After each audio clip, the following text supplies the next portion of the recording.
Hello guys, good evening everyone. Gabs here, What's in the Glass Digital Beer Streams. How are you guys? Everything fine? I hope you're having a decent day. I hope we're having a decent week. What we're doing in here is to try to make your day, your week even better. So as I said, my name is Gabs. I'm working in the beer industry from 10 years now, 8 years in London, and has been a roller coaster. The time goes very quick and you don't realize sometimes that you're so attached to the element of beer, the element of pub, the element of the community, most important. Talking about the community, this is a very, very important word for the time that we're living right now, especially in a city like London, especially in a place like a big city where we're just looking for be together, be merry, and just enjoy our life. So try to congregate the community and make it stronger.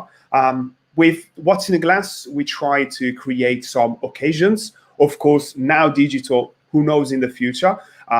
So What's in the Glass is the umbrella term where everything happened. And inside that, there are some different projects. One is the digital beer streams. What are you watching today? And the digital beer stream is a digital broadcasting show where we're trying to, meet the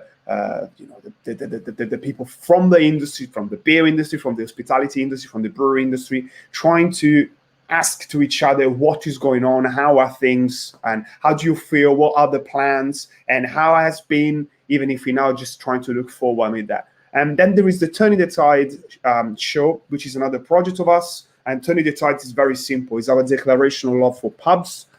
It's a 5-episode show which is going out on the early April from the first one, and then we're gonna have every week a different episode. So please check it out. Stay in touch. As I said before, beer industry. Beer industry is a very small word. I don't know if you're part of all the industries, maybe the same industry than mine, maybe other ones, but you realize sometimes when you speak with the people, you tend to find similar vibes, similar characters, similar urgency as well. And one of them is to be together, really spend time together, and really just like going in the best places, having the best beers, and just like just to feel like a one. And I know a lot of people from the beer industry in London, of course, and some of them are people that I met them in bars, in bottle shops, in breweries, in different parts of the industry itself. And when I started with all of this project, there was someone that was really, really supportive. Rachel was one of the most supportive people out there for all I'm doing, for all I did so far with following the socials and just like speaking about, sharing, supporting in different ways as well, which is always a very great thing.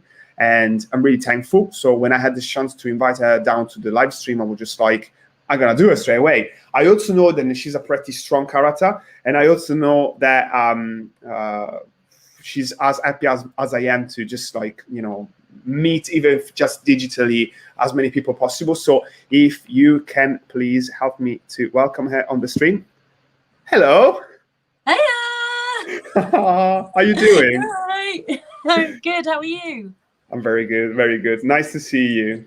And you. I really wanted to. Oh, pleasure. I really wanted to have you down to the stream because, as I said, you've been super supportive and also supportive for many different projects. Like you just told me that the Black Heart in Camden made it. Yes. Oh, I'm so happy. It's an institution, as well as my friends being there as well. So it makes my black heart happy. There we go. Yeah, you say it. Oh man, that's really great. Good. So I know for sure that sooner or later we're gonna have a beer there. So now I'm feeling already much better with that. And I normally don't waiting too long before I'm asking the guests to tell us a bit more about who they are, what they're doing, what is the place that they're working on. But this time I think we can jump in. So please, Rachel, Alan, please present yourself and tell us a bit more about Phantom Brewing Co. Hi, I'm Rachel, but everyone pretty much I know calls me Lamb, apart from my family. I've been in the beer industry for coming up just over 6 years now. Started really from, I've always loved beer, but my love grew and expanded at Euston Tap. Yep. I'd say it was probably my my gateway to craft beer. What a getaway. Yeah, so yeah, I know it's so many taps. I met friends for life there. It was such a good team. We'd all work really hard, and I was just I'd end up bugging the manager like, how do you brew beer? What's this? What's this in this beer? And it just realized how much I loved it, and it'd be something that I'd end up being part of. There we go. And do you remember the name of the person who actually made it possible, made it happen? Like, is he someone who's still in beer? You want to just give it a shout out? Actually, yeah, it was Jodie Kennedy. Yeah, Jodie May Kennedy. She was one of my friends through friends there, and she said that this job was going, and I was like, yeah, I will definitely be, because I've always been sort of in and out of pubs. I mean, I started off as a pot wash when I was like 13, 14. Oh, so, wow. So yeah, I've always kind of come back towards sort of pub areas and things, but yeah, Jodie got me the job there and went on full time, and yeah, just that's where my beer life flourished. What a story. I like that. And you see, you already have friends in Reading waiting for you, like Charlotte. Oh saying... yeah, she's our events and marketing manager. I love her. I miss her. There we go. Well, again, I'm sure, exactly. Yeah, like tell us a bit more about that as well. Like you were telling me that when you were started with Phantom Brewing Company, and can you tell us a bit more about the brewery, please? Yeah. I mean, we've been at this site in Reading for about 1.5 years now, and it's just an awesome place to go. I mean, I'm probably biased, but it's really welcoming. They've got such a good vibe going on in there. Like the tap room is called the Horn inside the building, and then we've got a brewery as well, so you get to see sort of where it comes from and then drinking it as well, which I think for a lot of people that even getting you new to beer, that's something that you could really be excited about. Absolutely. I know I would when I first went to a brewery. I was like, this is where it's all made? Amazing. But yeah, we're just making some really great beers, modern beers. At the moment, we're trying to get our name out a bit more for the amazing beers that we do make. Because, I mean, our Punch Drunk series, for instance, is our fruited sour series. And yeah, our mango and passion fruit sour, we called it breakfast juice because it's just, drink responsibly, it's just like so juicy and beautiful. But then, for instance, like I'm drinking Caravan of Love now, which is very recent. It's our all Equinox IPA, and it's just juicy and it's just delicious, really. But yeah, we're a really small group of guys, and all of them are wonderful, and they're all really supportive as well. It's sort of the best team I could work for, as well as having some banging beers. That's great. You have someone like Paul, which is a real big connoisseur, telling you that the golden ticket is a banger. So definitely good to know. Oh, okay. That really was. Well, let me put it in this way. Reading is like a decent beer city. There is a decent scene as well over there, right? So I'm sure there's going to be like people from London easily, when the word is going to be fixed, going there, having an exploration of what is going on. Can you mention some of the other good places around there as well?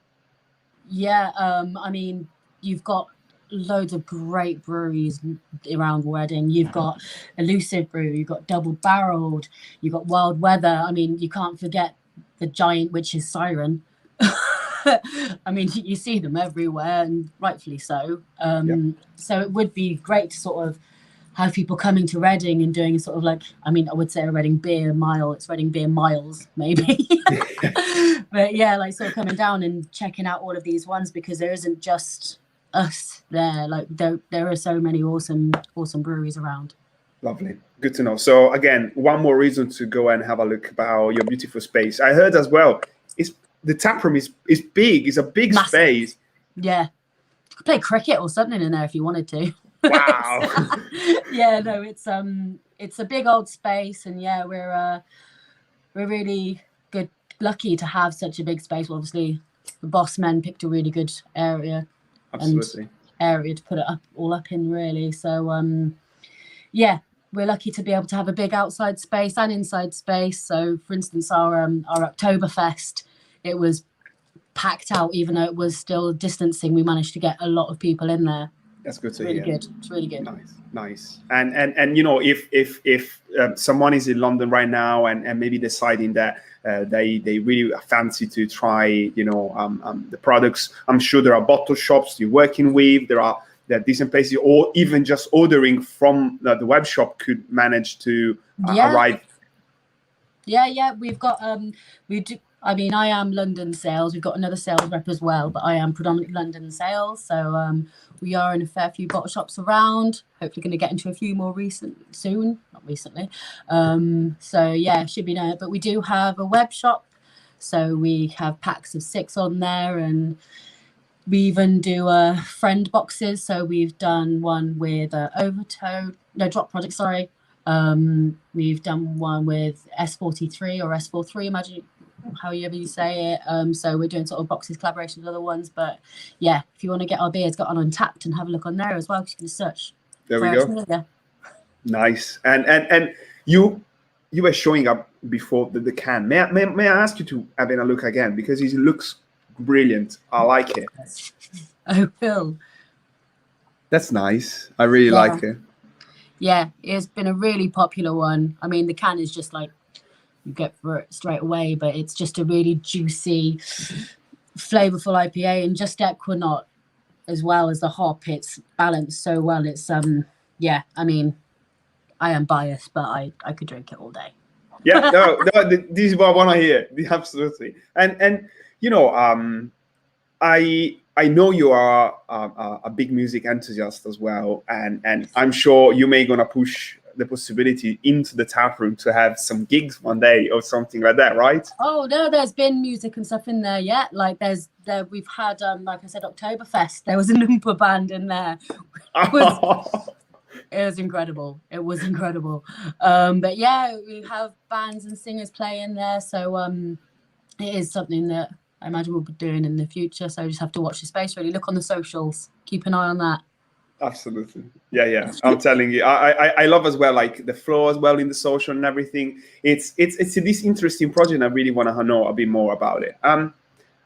Coming back on you said that you had few experiences in London, and you mentioned one of the institutions for craft beer in the whole of London, probably in the whole of the UK, because Houston Tap is a pretty unique spot for beer. And do you remember something interesting that happened there as an interesting or a curious fact? Because if people don't know, it's a pub which is located in front of one of the busiest stations in the country.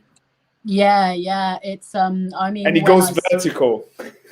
Yeah, it's you walk in there, and if you looked at it from the outside, you didn't look properly. It was I believe it was the old gates to the station, or like the ticket gate, I think. So yeah, looking from outside, you wouldn't realise that it was there was 24 beers hanging out in there. And then obviously the East Lodge over the road, when that changed from the cider tap when I was working there, then there's another sort of 26 or something over there too. So you wouldn't think it. You walk in, just this C-shaped bar, couple of chairs, and then you just look at this line of taps where none of them actually matched up to what was on the board most of the time. So somebody would come in and be like, "I'll have the shark beer," and it's like, it's not a shark, but right, it's this one. Do you want it? You get a lot of the time, because people came there to sort of learn more about beer, try more beer, and then you get like the tickers and the people that love beer and be like right there, because at the time there was some awesome beers on there. I mean, I remember when some of the bigger guys now were doing sort of more experimental hops when that started coming through there. A lot of that would come through. I mean, like Beavertown, when obviously it was a lot smaller, they were doing a lot of their experimental hop, like the Luploids would be coming through there, and it'd be tested out through there as well. So it was quite an institution. Oh, it really is. And again, for me, I always found interesting the concept itself of station pub, or anyway, busy pub for commuters and people than just jumping in and out. And did you have regulars as well over there, or it was more like you had them? Yeah. I don't think you could. You're hard fast hard pressed to find a pub that doesn't have regulars. I mean, it's just one of those places that it was like a mecca for craft beer lovers, because there's a plethora of styles and breweries, and usually, like at the time, we had really newer upcoming breweries that are now quite solidified in the scene now. So we had the lovely old men that would be like Roger. I remember Roger, he was great. He would be there all the time, and you'd have the ones that would always come back. That it would just be great to have that, because I would hate to work in a pub where you didn't have regulars. Oh man, look, again, this is the beauty of it. And tell me, how was the feeling of working in that place, like from a from a woman point of view as well? Like, did you always have a great time, decent amount of good people, giving you no issues at all? It'd be nice if there was no issues at all, because unfortunately we're not quite there yet. But thankfully people there were very supportive. There were a couple of times where I was like, as a woman anyway, you can feel a bit cornered in a sense by the way that some men are, sorry to umbrella term it, but the way that they are to you. But generally it wasn't too bad. But say me and a male colleague stood behind the bar, a man walked in maybe like 6 years ago, and they go straight to the man. Like, I'd just be sort of like, and then sometimes half the time they'd be like, she can probably help you more. Like, ask her. Like, she knows more about the beer. And I was like, so that's probably one of the things. I mean, it has come on leaps and bounds, but it's a lot better for women and people that identify as women now. But there's still steps to take, let's say. Yeah. Also, because I think the way that the bar has been designed, which is, if you work in there, you are basically surrounded for 3/4 from people that are following you whatever you're doing. So you can't hide. Basically, yeah, exactly. So I always felt the sensation of working in pubs like that, like I also did after and in some previous jobs, and I always felt this pressure around me. And I know, talking about pubs, even tap rooms or craft beer bars, whatever you want to call them, being there, be surrounded, being watched, even to me, it was sometimes kind of intense. So I always ask people around me, especially if they were women, how's the feeling? How do you feel like? Is this something which it puts you down? Is it a bad feeling? How would you rate it? To be honest, I'm not really a shy, retiring wallflower. It doesn't take much. I mean, it's probably take a lot to put me into a corner. I mean, generally, I'm quite a strong human being that can stand up for myself, which is probably helped me throughout my career in craft beer, and probably helped a lot of women, because I think you do have to be made of strong stuff to be a woman in beer, because obviously it was a man's world essentially, which is very much changed now, obviously thanks to a lot of the great women in there. Lots and lots of great women in craft beer, and a special shout out to Crafty Beer Girls and Tash and all of them in there. I mean, it's changed like so much, but we're nearly there. We're taking the steps. We're on the right way. We're on the right road. That's all. Absolutely. Oh, the celebration this month was insane. I felt like the most, responsible action that I could have taken with the programmation of this small show, it was to try to give space to as many women I could, and to hear and to let people hear what are the stories, what are the feelings. And also, because I keep saying this, craft beer and the hospitality will be saved, because we will be saved, but it will be saved because women, and it will be saved because there is a sense of just be nice and be a nice human being. Yeah, it's the community. That's what really makes craft beer, not just with the women, it's everyone. Like I said to you earlier, you can go for a drink somewhere on your own, and maybe within 10 minutes to 15 minutes you're chatting to someone, and you're essentially making a new friend. Yeah. It's Absolutely. yeah, the community is probably why I stayed in this industry, probably just as much as the beer. Yeah. Oh, yeah. The liquid and the people go in the same on the same level in here. Exactly. It was funny because at the beginning of the show, it was April, May, and I was chatting with people that I'm sure we both know well, and I was asking them, what about the liquid? What about this? What about that? And they were like, I'm really sorry, man. I just don't want to talk about the beer too much today. Shall we talk about how it was good to go to pubs and stuff like that? So, yeah, you know. Yeah, I think everyone, there's like a collective buzz, because obviously I'm a sales rep. I get to talk to people all day, which is great because then you get sort of, even from around the country, you get a feel for what's happening. Mm-hmm. And I think there is a sort of buzz at the moment to be able to go and drink that draft pint again, because holy balls, I can't wait for that. Yeah, absolutely. Yeah, it's I think we collectively as hospitality are ready to move forward. We're ready for this to open up again, and for people to welcome people back into tap rooms and bars and pubs, or well, welcome to their garden first, then welcome them into their essentially homes and the places that they love. And it's I'm really looking forward to doing that, and like chatting to people again and just meeting random people and just end up having a chat, being able to speak to them about beer. And just to try to understand your role right now and what you're doing, because as you said, you're in sales, so you're representing the brewery from that point of view. That means that you must have contacts with pubs, bars, owners, managers.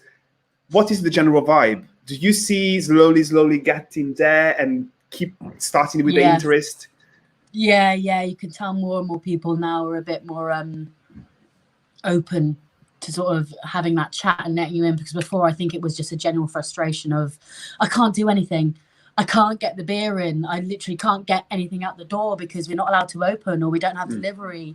But I think slowly people have becoming a bit more open. I mean, I wouldn't say anyone was horrible to start with, because I've not really come across anyone that's been very, no, leave, don't care.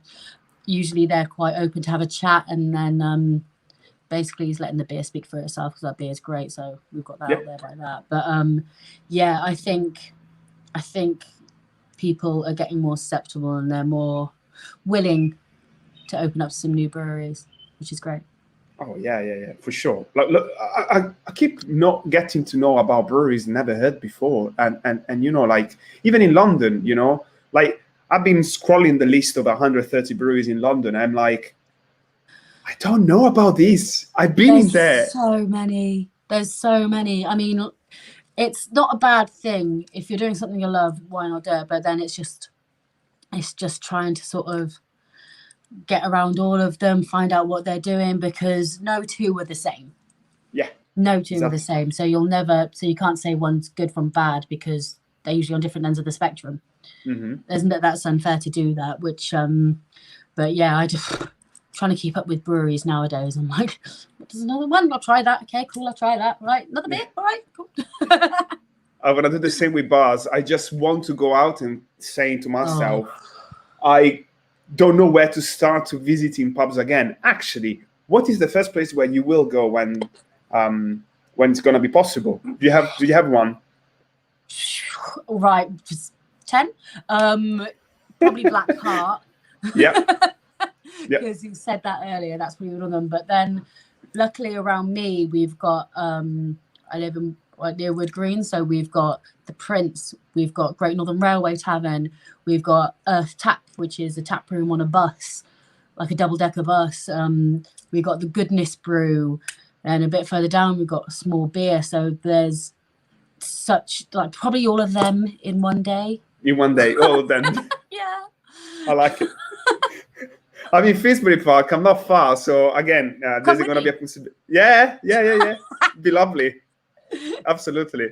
Oh man, and look, thinking about as well the role of someone that works within the industry. Like, if you see someone which does have an interest in jumping into the craft beer world and joining this beautiful industry, but you see them, they're not really 100% sure, women potentially, or even like younger than me boys and stuff that maybe don't have exactly an understanding of what is going on, what would you say to them? What is craft beer? What is this word? Why are we so attached to it? Firstly, pretty much everyone you'll meet will be an awesome person because they like beer. There is so much to do. There is something for everyone, beer-wise and style-wise. There are craft beer bars can range from your upmarket, more clean places to your pubs, which are very homely and that, and you can still at the same brewery in the same ones. So it's so eclectic. You can find your place in it very easily. I think it would be knowing sort of who you are. I'd say get your beer down, know your beer. The internet's great for that. There's a lot of stuff on there. But after that, yeah, you'll find somewhere there where you fit in for sure.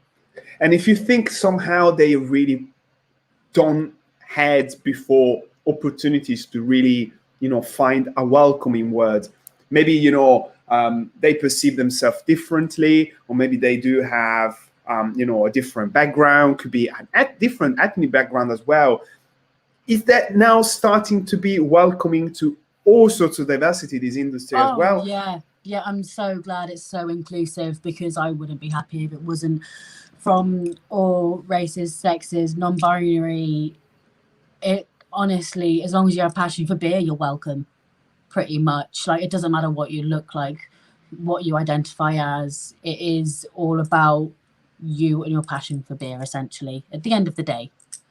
Well, yeah, I love it. Absolutely. Yeah. And you can also like metal music, right? If you like beer. Are the two things going well together?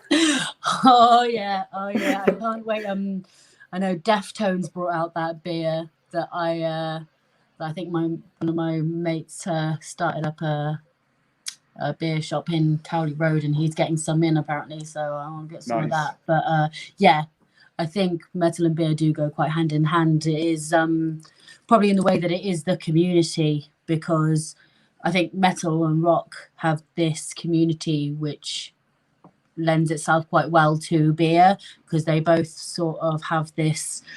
It's like I said, you could go and sit and have a beer. You can go and watch a gig on your own, and you'll end up making friends there because of that common ground. Yeah, for sure, absolutely. And I also see a collectible element of the vinyls and the cans of beers, the way that you will describe a record and you will describe the beer. All of these elements somehow tend to connect within each other. Yeah, because obviously vinyl has a lot of more deeper sound to it. And as I was saying, me and my other half, on a Friday night, we come and sit in here. He decides what records we're going to put on. I usually decide what beer we're going to have next. And so, like, it's more than just sort of very surface. It's like when you describe, as you said, when you describe a beer, there's many different layers to it. Yeah. And like I think someone did it. Probably was Pete Brown, an event which was beer and music pairing. Which, if you just put it out as a concept, it sounds a bit what? But I really see actually some kind of 70s very heavy rock and roll, probably something like Black Sabbath going very well with some kind of barrel age, with some unusual barrel, black beer or something, right? Yeah, no, definitely. There's some things that you can actually meld together quite well. But I think it's Exhale. They've started putting Spotify links on their can as well. So like, listen to this while you play, which I think is really good. But yeah, I think it does. You can enjoy a bit of sort of doom with a stout, or enjoy some like pop punk with a fruity sour. You got the event done. It's there. You have a concept for your tap room. Copyright. What was her name? Charlotte. She knows what to do. She knows her stuff. Ah, brilliant. I love it. And look, you're missing a lot of the community. You want to go out again as much as I do. And during this all period of time, there has been a lot of these digital experiences, let's say. And I'm asking the guests to have have an idea about what they think is going to be the future of these kind of platforms and all the digital elements are here to stay? Are we going to go offline completely? What do you think? I think it'll be a great thing if it's here to stay. Like, for instance, say, Meet the Brewer. If you can't always get there, why don't you just watch and do it online? I don't think everyone's going to be running out straight away. I think everyone is going to take to this in the way that they feel comfortable, as you should. You shouldn't straight away go running out if you're not comfortable about it. So I don't think it's going to be, I think it's going to be a turbulent bit of time, but I think this is here to stay, especially because people like to know about breweries. People like to know about different beers. People like to know what's going on in the future or things that they've even done in the past as well. So I think this is a really good platform, and you're doing really well with what you're doing also. Like, hence, thank you for saying, like, supporting, because it is really good. And it doesn't take much to share or like or comment, which all helps. You know, I think, as we said before, there is an urgency of showing who's behind things, and the beer has been the liquid which was creating an eclipse in front of anything else. The liquid was the gold, was the ultimate thing, was the way to start and the way to finish. But in between a start and a finish and an end, there is so much going on in between the two, and I really think, you know, it's really important to show this to what's in between the 2 points. So having a chat with you, listening what you're saying, and your vision as well, and they're coming from your personal experience with your, you know, all of the jobs that you had and all the things that you think about what's going to happen in our industry. Actually, what do you think is going to happen to our industry? Is it going to be very different from how it used to be before?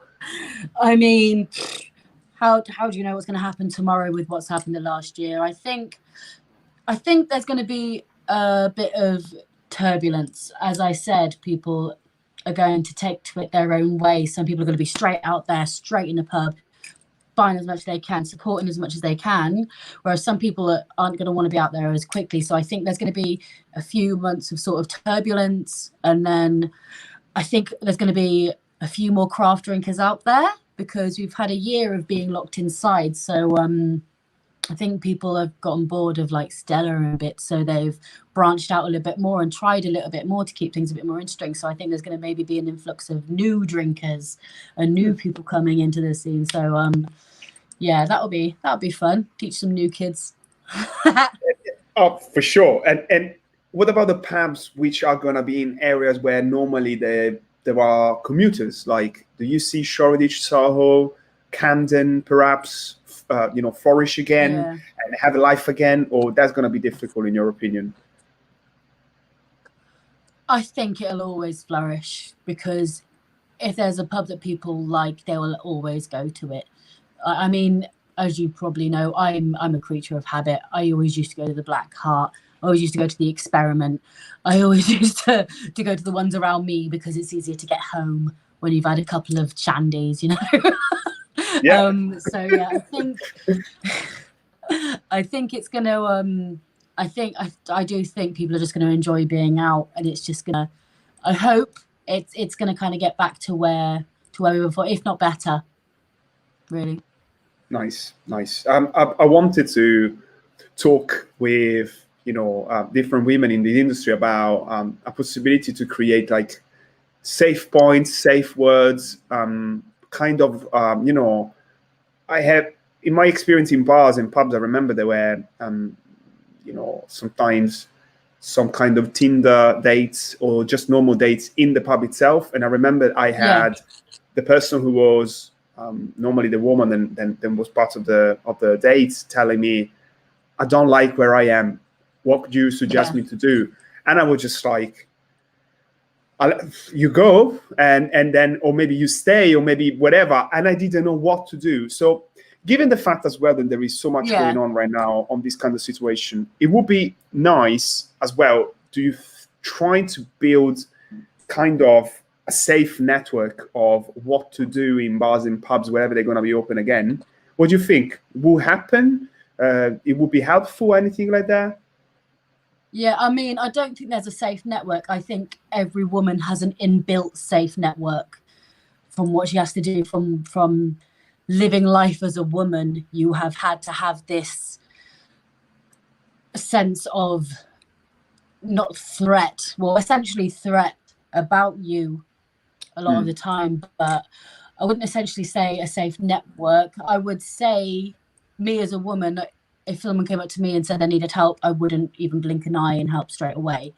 Absolutely. But I think it would be good for the women that might need that little bit of reassurance. I mean, there have been some like campaigns and things like that to help these women that I don't necessarily want to say right now, but obviously women do see in toilets and things like that. Yep. So there is some things there that we can do, but basically anything to make anyone safe. But it shouldn't be about women making themselves safe. It should be about men not doing these things. Yeah, but it's exactly. But again, this is absolutely the point, and I want to learn what can I do, what I should do in every single situation, because that's what we really need to do. I want to be supportive, and I want to be understanding, and I want to understand. And it's the same way that it's the same situation that we have learned probably at the end of 2020. I had to reconsider many ways that I was speaking about myself or other people or myself within a community and stuff like that. And I really think this is another step that we should take. So I call it the last 12 months the awakening time. I had an awakening. I'm telling you, I'm really, really honest with you. I'm a South European person, so many things that I was saying, I didn't even know them could have been potentially, annoying for someone. So I absolutely think you need to tell us every time something is wrong. Just hey, That's all you really need to do, is to know and learn and be told and not take offense by it as well. Because obviously it might be something, because from what you're saying, you very much want to be an ally. You don't want to be that person that is making someone uncomfortable, which is great. And that's all you can really do, is if you want to be an ally, just show your support. You don't need to necessarily, obviously support us where we can, but you don't need to really try overly hard. As long as you're trying, that's all we want. I think it's brilliant. Oh yeah, this is what I was looking for. And is there any new beers coming out soon from Phantom? Well, that you want to talk about? Just been released. If you go and check out our old Instagram, there is a strawberry and lemon zest sour spring. Oh. Yeah, I mean, I can't wait to try that. I'm gonna get my hands on it soon. Do you remember the ABV? Is he very sessionable? I'm gonna say 4. Okay, or that's fine. 4, but I don't. Yeah. Sorry, I don't remember that. Don't worry. It's again for me is all I want to know. It's just like I need a very good fruity sour. That's all I'm looking for, and just be happy. That's all I want. And I think we have been. Well, it's called Spring, so. Lovely. Okay. We've been absolutely perfect to manage to have, a good percentage between beer talk and, and other important matters that you managed to just tell us in a fantastic way what you think about. And I would love to say that we could probably meet again and maybe like have beers together and chat about them and things like that. Man. But in the meantime, I really enjoyed this chat with you, and I'm so happy that I got to meet you. And you. Don't worry, you're not getting rid of me now. We'll have beers and stuff. Lovely. Bring Tash along. Yeah, I mean, I'm not going to move out from probably North London anytime soon, so there's going to be opportunities. Yeah.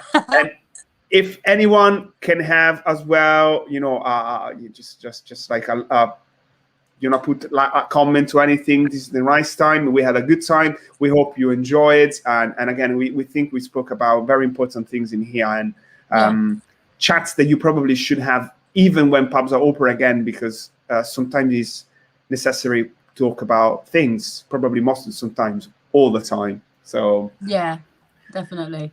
Thank you, Lam. No, it's been a pleasure. Yeah, thank you so much for bringing me on. Have a lovely evening, everyone. Take care. Bye-bye, guys. Thanks for Enjoy the watching. rest of the weekend as well. Thanks for watching. Take care, bye.